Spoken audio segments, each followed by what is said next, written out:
Hey, what's up, expats? So we finished our time in Santorini, and we're going to recap some of the things that we did there and kind of how we booked our traveling over this long winter break.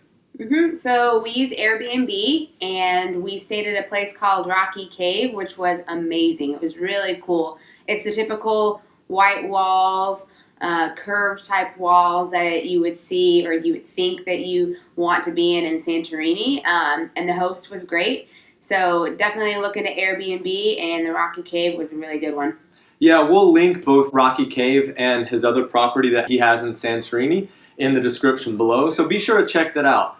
The dude's a great host, and he's very helpful as a guide as well. So visiting Santorini in the winter, I think, was the best thing that we did, because especially talking with the host, he talks about how a lot of the cruise ships come in during the summer and how it's just really crowded and packed. And a lot of the northern part of Santorini, it's very narrow roads that you walk on. So he says you kind of just end up walking like this. But in the winter, it's totally different. A lot of things are shut down, but as the years go by, they're seeing that there's more tourism happening in the winter. So more things are staying open instead of just closing down for the whole winter time. Especially in Fira.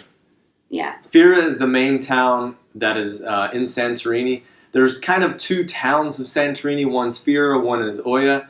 Oia is in the north. I think that's where a lot of the cruise ships go into. Not much is going on there during the winter, but in Fira, it's about 50% of the things are open. But even though there's not much going on in Oia, you still want to go up there. For sure. You can do the hike, like you can literally walk from Fira to Oia along the coast, and you get the just beautiful pictures.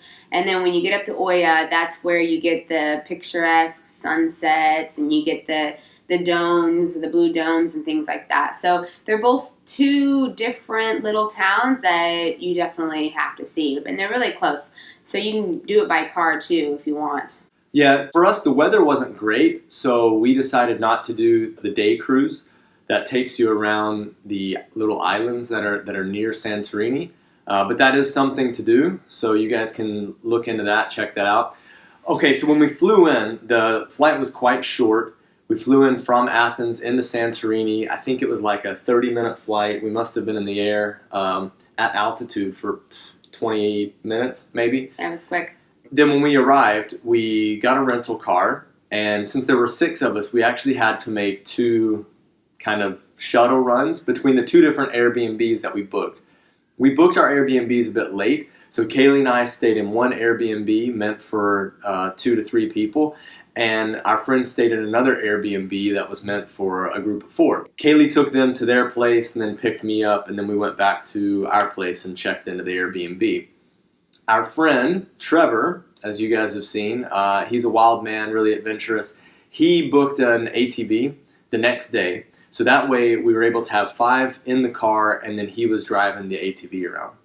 I think he wanted to actually get a scooter, but he wasn't able to because he didn't have an international driver's license. So something to think about. It seems like in Santorini, if you want a scooter, you have to have an international driver's license. If not, just with your normal American driver's license, you can get an ATV. So that's what he ended up doing. Yeah, I would highly recommend renting a car. One thing that you guys need to keep in mind is that using your GPS is really difficult. Directions are shocking. Now, in saying that, once you drive around a bit, you'll realize what roads are open and available to you and what roads are one way, or they're actually just like alleyways that your car won't pass through. So be sure to just kind of give yourself some time, don't rush, and try not to do it at night as well. Try to give your first pass through the narrow streets during daylight so you can kind of get your bearings, and then also be able to judge distances a little better, because at nighttime it can be quite difficult. Yeah, I did all the driving, and the roads are very narrow, and there's really short walls. It's hard to see, so definitely during the day for your first day would be the best if you can. But also, if you don't want to rent a car, there are buses. They don't run very frequently in the winter, but they're more frequent in the summer. So if you really just want to avoid the whole car situation, then you could use buses. It's an option. It's not a great option, but it is an option. Yep. Weather this time of year, we're talking about the winter. It's cool. You don't need a heavy jacket for sure. It can get a little windy. At night, maybe you'd want to wear your jacket and a scarf, but you wouldn't need a heavy coat, I don't think. Mm-hmm. And we spent New Year's there, so we just kind of went out beforehand, and then we went back to our Airbnb because we had a rooftop area that we could just hang out. And so we ended up doing New Year's there because not much is open for New Year's. Stuff actually closes early, I think, so everyone can so go the out. locals can go out. Yeah. Go back at least and hang out with their friends. So if you're planning on doing New Year's there, kind of just imagine it to be not this huge crazy party. Some places to go, but plan on maybe doing a party of your own with friends. Yeah. Well, guys, that wraps it up. Our trip is coming to an end. We have one more destination left. We'll be in Athens. We are going to be shooting a video for that and wrapping up this whole trip and give you guys kind of our tips and our perspective on what it's like.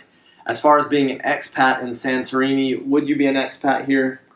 I don't think I'd want to live here. It's very small. It'd be easy, but it's very small. So maybe it would get a little boring and it would take away the magical thoughts of Santorini, I guess. So definitely visiting, but not living.